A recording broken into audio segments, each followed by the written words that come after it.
मुझे ऐसा लगता है कि पेंशन की टेंशन का मामला भी विजय जी, रणवीर जी, कृषि कानून जैसा ना हो जाए। कृषि कानून पर जब विवाद शुरू हुआ तो भाजपा के मित्रों से मैंने कहा कि भाई ये किसके लिए है कानून? उन्होंने कहा किसानों के लिए। मैंने कहा कि किसान कह रहे हमको ये गोली नहीं खानी और आप उनका गला पकड़ करे ना ये यही गोली खानी। अरे भाई जिसके लिए आप कह रहे हो उसको समझ नहीं आ रहा, छोड़ो।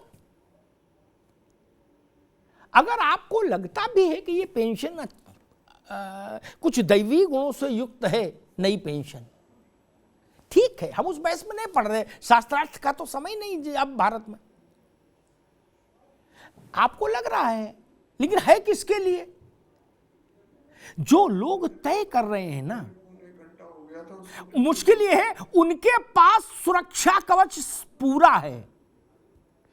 निमिषा गौड़ जी, कपीश जी और पांडे जी, इनकी बिरादरी में तो पेंशन से छेड़छाड़ी नहीं हुई।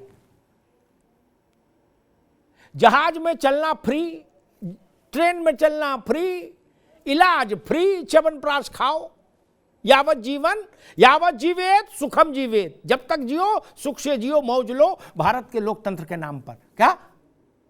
और 4-4 पेंशन लो, मूंछों पे ताव देख के। एक छोड़ो, बोले मंत्री की भी लो, संतरी की भी लो, विधायक की भी लो, सांसद की भी लो, लोकसभा वाली भी लो, राज्यसभा वाली भी लो। भारत में एक चमत्कार हुआ था पंजाब में, कहीं हमको वो बता रहे थे मान साहब एक बार, पंजाब के मुख्यमंत्री, कि एक सज्जन 8-9 तरह की पेंशन ले रहे थे, नेता। अरे मैंने कहा उनको जेल में डालो भाई। आप समझ रहे ना, जो नेता ये कहते हैं कि हम तो दिन भर भारत की जनता की चिंता में दुबले हो रहे हैं, उनके हाल ये है। ऑल पार्टी बता रहा हूं, ऑल पार्टी, जो अरब खरबपति हैं उन्होंने भी पेंशन नहीं छोड़ी। बोलो सियावर रामचंद्र की जय। क्या? अब वो विजय कुमार बंधु से कह रहे कि तुम छोड़ो, बंधु जी का घर देखो पीछे। क्या? उनके पास तो फार्म हाउस नहीं है। और बेवर में जो गरीब किसान है जिसका बेटा शहीद हो गया सीआईएसएफ में, उसके पास तो पेंट हाउस नहीं है, उसके पास तो बड़ी 2-2, 3-3 करोड़ वाली गाड़ियां भी नहीं है। उसको ज्ञान दे रहे हो, अर्थव्यवस्था समझा रहे हो। कब? जब अपने लिए सारी सुविधाएं सुरक्षित करके ताला मार दिया, चाबी जेब में अंटी में रख ली। यहां से बहुत लगता है नियत का मामला, राजनेताओं को ही समझना चाहिए। मैंने कहूंगा कि कांग्रेस को भी ये सेकंड थॉट आया है, क्योंकि मुझे याद है जब पांडे जी, मेरे पास जानकारी थोड़ी आपसे अलग रहती है ना, इसलिए बीच में नहीं उलझो, है ना। मैं सारी बात यहीं बता दूंगा, मैं तो बड़ा विचित्र किस्म का आदमी हूं, ठीक ना।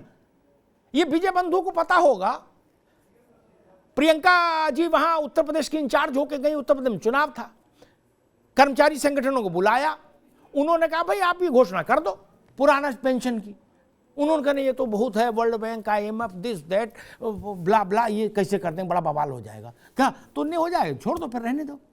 कांग्रेस हिम्मत नहीं जुटा पाई थी। उसको जब ये समझ में आया, विजय बंधु ने आंदोलन इतना लंबा खड़ा कर दिया, रणवीर जी जैसे लोगों ने, कि इसमें जूस है, तो कांग्रेस गमछा बांध के आई, बोले अब हम साथ हैं भाई। क्या?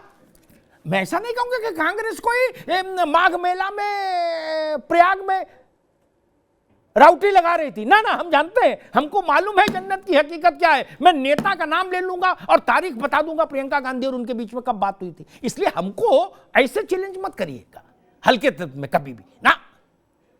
मेरे पास बहुत प्रामाणिक सूचनाएं आती है मित्र, ठीक। मैं मर्यादा के भीतर रह के इशारा भर करता हूं। पांडे जी काहे को उलझ रहे हो ना यार, छोड़ो ना। आपने अपने मध्य प्रदेश की बात कह दी, आपको पता है यूपी में कब किसकी मुलाकात हुई, आपको जानकारी नहीं, फिर आप क्यों उलझ रहे हैं? जो बात कहनी थी आपने कह दी, बात खत्म करो। सब में उलझेंगे तो दिक्कत हो जाएगी। मैंने कृषि कानूनों के समय भी कहा था, कानून आप कह रहे हो किसान की हालत बेहतर करने के लिए है। अगर किसान को लग रहा है बेहतर करने के लिए तो कानून तत्काल लागू हो जाना चाहिए, और अगर किसान कह रहा है ये कानून हमको मंजूर नहीं तो छोड़ दीजिए। ये आईपीसी तो है नहीं, कि जिसमें सैंक्शन नहीं लेनी है जनता की, भाई अपराध है तो अपराध खिलाफ। आप ये विटामिन है ना, अगला कह रहा हमें विटामिन सूट नहीं करती तो नहीं खिलाओ, दूसरे खा खिला दो। वैसे ही आपने एक, मैं इस बहस में भी नहीं जाता मेरिट में, एक एनपीएस की अर्थशास्त्री जाने, मैं उतना जाता नहीं। लेकिन अगर हमारे कर्मचारियों को लगता है कि इससे हमारा परिवार का जीवन सुरक्षित नहीं, तो इसको हटा दीजिए। अड़ना नहीं चाहिए लोकतंत्र में। लोकतंत्र में आपका अंगूठा पीछे तक जाना चाहिए फ्लेक्सिबिलिटी में। अड़ने का कोई प्रसंग ही नहीं बनता लोकतंत्र में, लोकशाही में। किस बात के लिए अड़ना? ये मालिक है जनता भाई, फैसला करने वाले मालिक नहीं है। जिनके लिए आप फैसला करते हैं मालिक वो है, we the people of India, हम भारत के लोग। और सबसे कारुणिक स्थिति, आत्मग्लानि देने वाली स्थिति है अर्धसैनिक बलों के साथ जो व्यवहार हुआ। बड़े लोगों को ये पता, उन वो पीड़ा का अंदाज नहीं कर सकते। किन परिवारों के बच्चे जाते हैं। और एक बात कही जाती बार बार, बड़ी बात कह रहा हूं, बार बार एक बात कही जाती है कि युवाओं के भविष्य को देखिए बंधु जी। मैं दूसरी बात कहता हूं,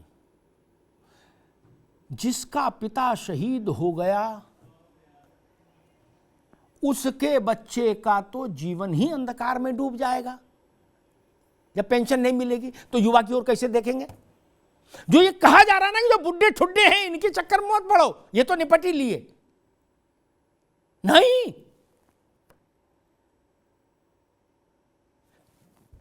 पिता सेवानिवृत्त हो गया, अब शादियां, ये ध्यान रखिएगा, ये सामाजिक पक्ष विजय बंधु जी अभी तक नहीं आया कहीं। अब शादियां 15-16 साल में नहीं हो रही, ठीक, कि पिता जब तक रिटायर हुआ तब तक लड़का बड़ा हो गया। अब 30 साल में भी शादी हो रही, 32 में भी हो रही, ठीक, संतान भी देर से हो रही। संतान समर्थ नहीं हुई, पिता रिटायर हो गए, उनको 442 रुपया मिलने लगा। कैसे चलेगा परिवार?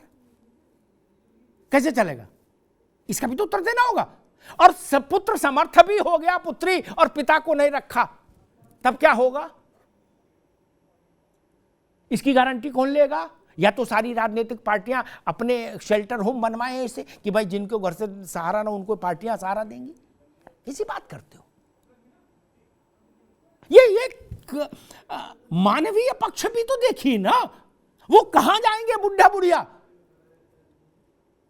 उनको अपनी आंख में डालने की दवा चाहिए होगी, मोतियाबिंद का ऑपरेशन कराना होगा, कहां जाएंगे? इस असंवेदनशील युग में कहां जाएंगे? धक्के खाएंगे। और जिन लोगों को यह लगता है सरकार में भी कि एनपीएस अच्छी चीज है, इससे बहुत समृद्धि है आएगी, तो मैं एक और नया सुझाव देता हूं। एनपीएस से जो कुछ धन वर्षा हो वो सरकार रखे, कर्मचारियों को सिर्फ लास्ट सैलरी ड्रॉन का आधा वाली पेंशन दे दे। क्या 100 के 1000 बन रहे हो, आप रखो भैया 100 के 1000, ठीक, उनसे विश्व शक्ति बनो, अच्छी बात है। अगर लोगों को लगता है कि नहीं शेयर बाजार बहुत जरूरी है और उसमें जाना जरूरी है और दकियानूसी बातें, मैं कह रहा हूं लगाइए पैसा शेयर में, लेकिन इस बात की गारंटी सरकार दे कि आपकी पेंशन हमारी गारंटी, बाकी हम पैसे को कुछ भी करें। अगर आप उस पैसे से 10 की जगह 10,000 पैदा कर सकते तो कौन रोक रहा है? बंधु जी ये मंजूर है ना? फिर तो भारत की जय जय। अगर आप ऐसा अर्थशास्त्र जानते हैं कि 10 के 10,000 बना सकते हैं तो लगाइए एनपीएस में। मैं उद्योगपतियों का नाम नहीं लूंगा, लेकिन अगर आपको लगता है कि आप शेयर बाजार के राकेश झुनझुनवाला से भी बड़े खिलाड़ी हैं सब लोग, तो लगाइए यार, क्या दिक्कत है। लेकिन रणवीर सिंह को आधी पेंशन मिले लास्ट सैलरी की, ये सुनिश्चित करिए। उसके बाद स्काई इज द लिमिट, खेलिए। अरे जाके समुद्र खरीदिए, समुद्र बेचिए, कौन रोक रहा है आपको। लेकिन जो सामान्य स्थिति का आदमी है और जो बड़े अधिकारी हैं ना पांडे जी, उनकी सेहत पर भी इस पेंशन के विवाद से बहुत फर्क नहीं पड़ता, जान लीजिए। आईएएस आईपीएस की सेहत पर कोई फर्क पड़ता है, मैं उनके सम्मान में कुछ कहूंगा नहीं, लेकिन कोई फर्क पड़ता है क्या है। चिना मुरमुरा ऐसे ऐसे लोग भी मैंने देखे जिनके पास समय ही नहीं कि जाके देखें बैंक में कितनी सैलरी आई। अरे बोले छोड़ो यार, क्या उनसे फर्क नहीं। लेकिन सिपाही के घर में समस्या है, स्कूल में जो मास्टर है उसके घर में समस्या है, सरकारी स्कूल में, सरकारी अस्पताल में जो कंपाउंडर है उसके लिए मेरी लड़ाई है, अर्धसैनिक बलों के सम्मान के लिए लड़ाई है। ये केवल आर्थिक मसला नहीं है, बाकी के लिए आर्थिक का मसला होगा, लेकिन अर्धसैनिक बलों के लिए सम्मान और प्रतिष्ठा का भी मसला है। हम जिनके लिए जान हथेली पर रखते हैं उनको भी हमारे सम्मान में कुछ तो ख्याल करना चाहिए। क्या ये नहीं सोचता होगा जवान जब सीमा पर खड़ा होता होगा, तो ये नहीं सोचता होगा कि अगर मैं मर गया और ताबूत में तिरंगे में लपट के मेरा शव मेरे गांव गया तो एक दिन का मेला लगेगा कपीश बाबू, एक दिन का मेला। अगले दिन से वो परिवार अपने संघर्ष अकेले झेलेगा, अकेले झेलेगा, कोई नहीं जाता झकने। एक शॉल और सिलाई मशीन को दे आए अलग बात है, फोटो खिंचा ले। बच्चों की जिम्मेदारी कौन निभाएगा, बूढ़े माता पिता की जिम्मेदारी कौन निभाएगा, ये बड़ा प्रश्न है। इसलिए मैं कहता हूं चुनाव की जय पराजय अलग का विषय है, कि कांग्रेस को लाभ मिलेगा किसको नहीं, भाजपा को मिलेगा वो भी छोटा विषय है। ये कर्मचारी, ये अर्धसैनिक बल, ये देश के हैं। देश में कांग्रेस भाजपा और सारी पार्टियां आ जाती हैं, इसलिए पार्टियों को नीचे रखिए, देश को पहले रखिए। अर्थशास्त्र तब तक अच्छा नहीं कहा जा सकता लोकतंत्र में जब तक वो समाजशास्त्र की चिंता नहीं करता। धन्यवाद।